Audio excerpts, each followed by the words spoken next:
Wagi ang LPU Pirates sa naging laban nila kontra JRU Heavy Bombers sa score na 99-96. Naritong report.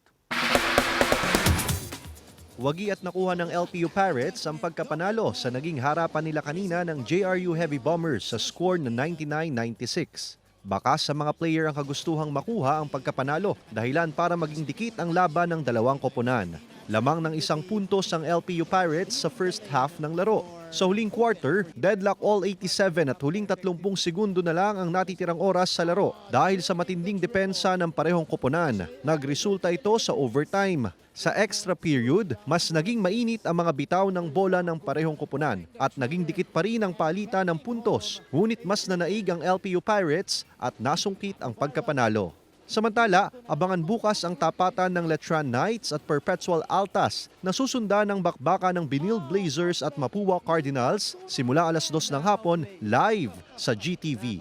Ace Medrano, Balitang Southern Tagalog.